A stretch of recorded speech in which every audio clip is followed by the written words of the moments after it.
बिस्मिल्लाहिर्रहमानिर्रहीम। इय्याका नअबुदु व इय्याका नस्तईन। अहमदाबाद सबसे पहले इस आपके शानदार इस्तकबाल का मैं दिल से आपका शुक्रिया अदा करता हूं। बहुत बहुत शुक्रिया। अहमदाबाद मेरा मतलब इस मार्च, ये जो इस्लामाबाद की तरफ हम हकीकी आजादी की मार्च कर रहे हैं, उसका मकसद क्या? खास तौर पे मेरे जो नौजवान यहां, और पता नहीं 3 दिन से आप इंतजार कर रहे थे, और मुझे आपसे माजरत भी करनी कि हमें देर लगी पहुंचने में।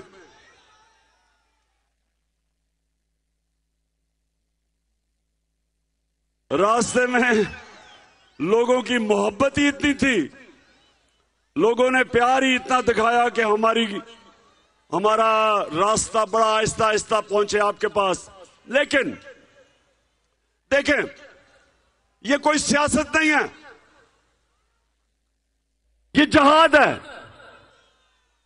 ये इस मुल्क को हकीकी तौर पे आजाद करने की जहाद है। कायदे आजम ने हमें अंग्रेज से आजादी दिलवाई,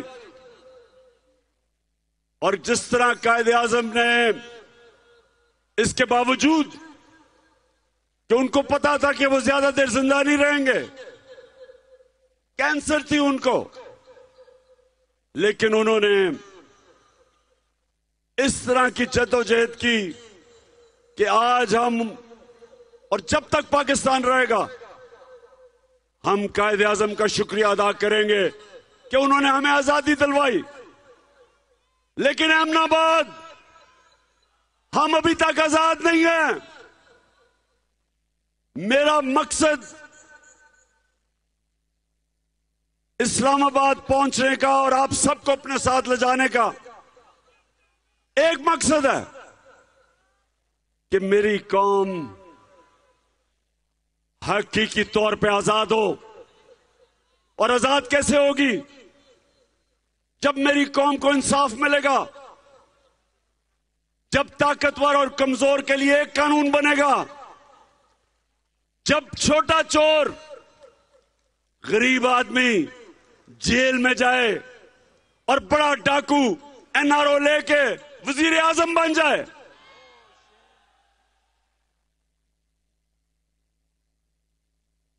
जेलों में जाके देखे, आपको सिर्फ गरीब लोग नजर आएंगे। क्या यहां सिर्फ गरीब चोरी करता है? गरीब की चोरी क्या है? वो कितनी चोरी कर लेगा? वो साइकिल चोरी कर लेगा, मोटरसाइकिल कर लेगा, ज्यादा ही बड़ा चोर हो तो गाड़ी चोरी कर लेगा। लेकिन यहां तो मुल्क को चोरी कर देख के पर भाग गए हैं। यहां तो मुल्क को लूट गए हैं। ये जो जूते पॉलिश करने वाला शहबाज शरीफ, 16 अरब रुपए की एफआईए के अंदर चोरी पकड़ी गई। 1600 करोड़ रुपया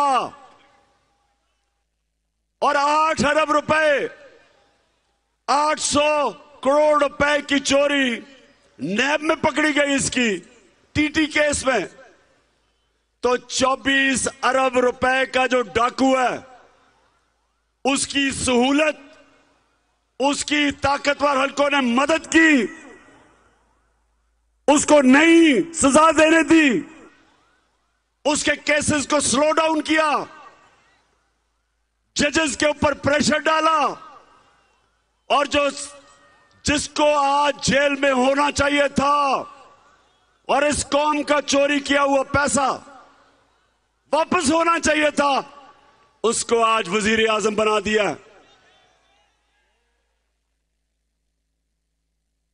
जो राणा सनाउल्लाह,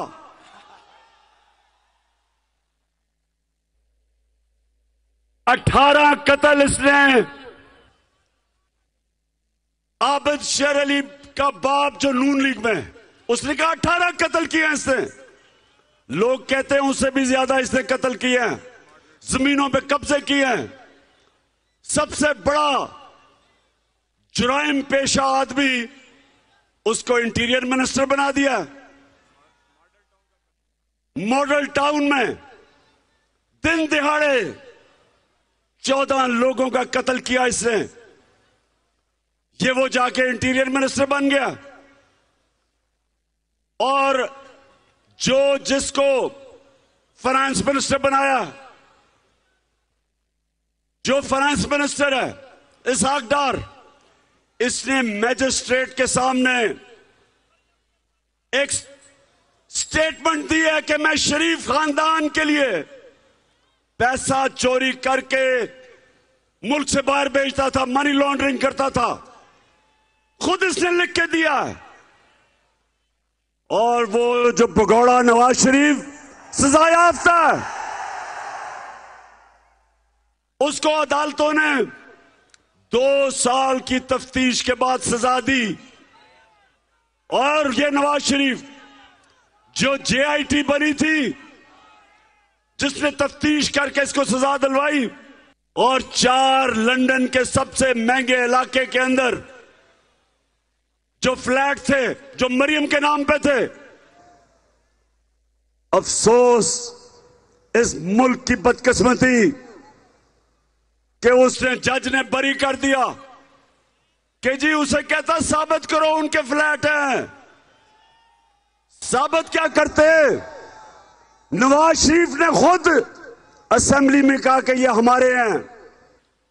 उसके बेटे हुसैन शरीफ ने कहा अल्हम्दुलिल्लाह ये मरियम के फ्लैट हैं। और जज उससे पूछता कि साबित करो, और अपना नायब का आदमी बिठाया जो कहता जी मैं तो साबित कर ही नहीं सकता। तो अहमदाबाद सुन लो मेरी बात। मेरे नबी सल्लल्लाहु अलैहि वसल्लम ने आज से 1500 साल पहले कहा था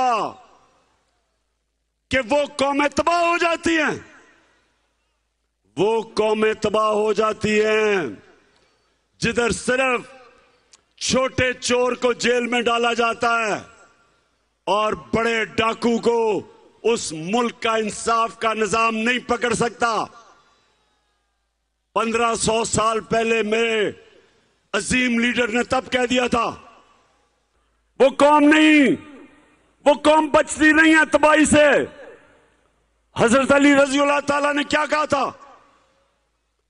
कि कुफर का निजाम चल जाएगा लेकिन ना इंसाफी और जुल्म का निजाम नहीं चल सकता।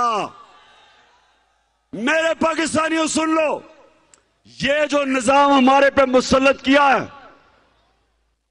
आज ये जो चोरों को हमारे ऊपर बिठाया है, इस मुल्क के सबसे बड़े माफियाज 30 साल से इस मुल्क को लूट रहे थे। पहले जनरल मुशर्रफ ने पहले इनको दोनों को चोरी में निकाला और फिर अपनी कुर्सी बचाने के लिए दोनों को एनआरओ दिया, पैसा पाकिस्तानी कौम का, और माफ कर रहे मुशर्रफ, उसका अपना पैसा तो था ही नहीं। और इन दोनों ने मिलकर 10 साल मुल्क को लूटा। और उसके बाद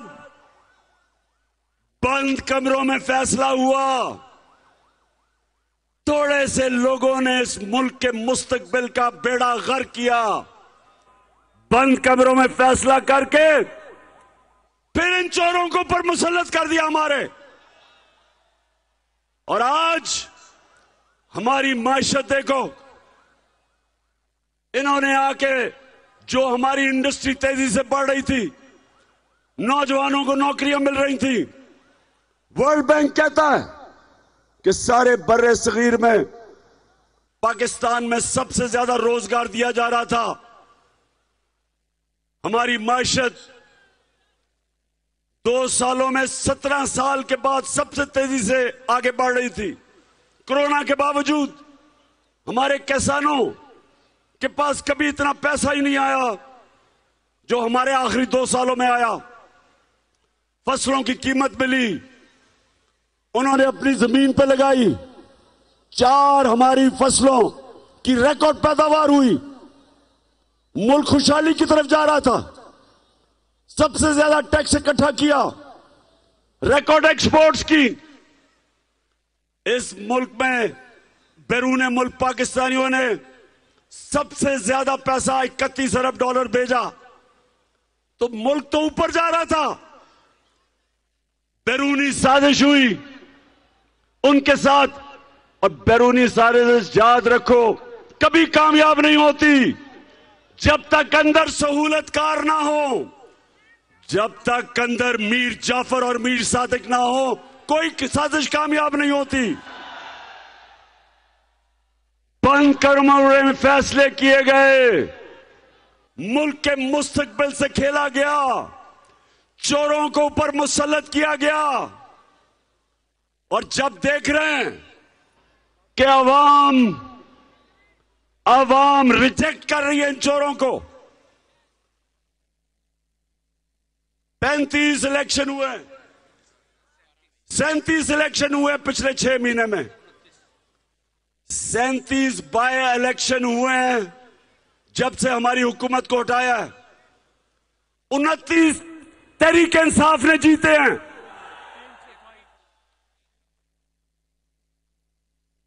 75% इलेक्शन सारी जमातें एक तरफ तहरीक इंसाफ ने उनको सबको हराया। दुनिया की तारीख में, दुनिया की जमहूरियत की तारीख में ये आपके सामने वो इंसान खड़ा है जिसने वर्ल्ड रिकॉर्ड कायम किया है। 8 इलेक्शन जीता हूं मैं, 8 इलेक्शन, और एक ही असेंबली के 12 इलेक्शन जीता हूं, सिर्फ इसलिए कि सारी कौम फैसला कर बैठी है, इन चोरों को रिजेक्ट कर बैठी है, इस माफिया को रिजेक्ट कर बैठी है। वो जो बार भगोड़ा, जब इससे सवाल पूछा जाता है कि नवाज शरीफ बताओ ये आपके पास पैसा किधर से आया, तो दुम दबा के बाहर भाग जाता है, वहां जाके डील करता है, वहां जाके डील करता है, और जब यहां डील होती है तो वापस आता है, फिर लूटता है, फिर मुल्क का पैसा लूटता है, और फिर जब पकड़े जाने लगता है फिर बाहर भाग जाता है। अब वो भगोड़ा बाहर बैठ के इंतजार कर रहा है कि यहां माहौल साजगार हो, यहां ताकतवर हलकों से अंडरस्टैंडिंग हो कि वो फिर से वापस आ जाए। नवाज शरीफ तुम भी सुन लो और तुम्हारे सहूलतकार भी सुन लो, सब सुन लो, हैंडलर सुन लो कि ये पाकिस्तानी कौम है, ये भेड़ बकरियां नहीं है,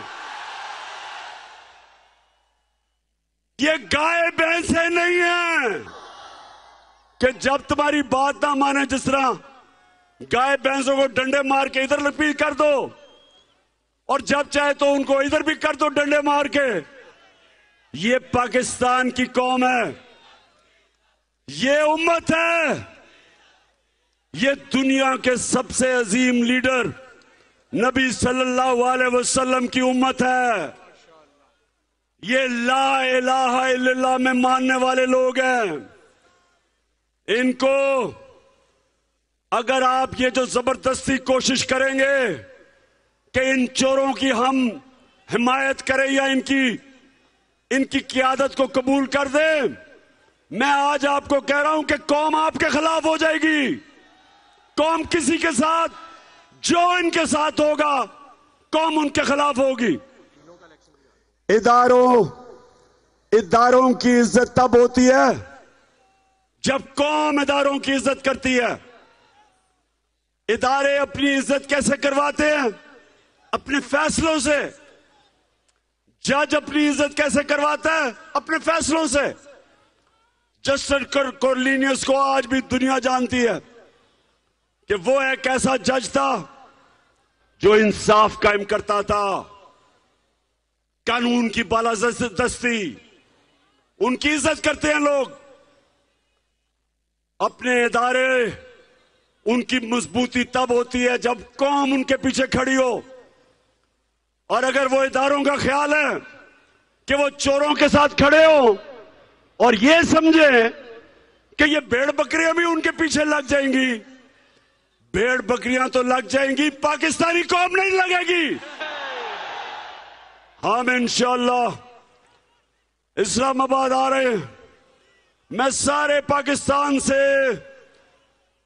जैसे इस्लामाबाद के करीब पहुंचूंगा, और हमें देर लग रही है, हमें 8-9 दिन लगेंगे इस्लामाबाद पहुंचते हुए।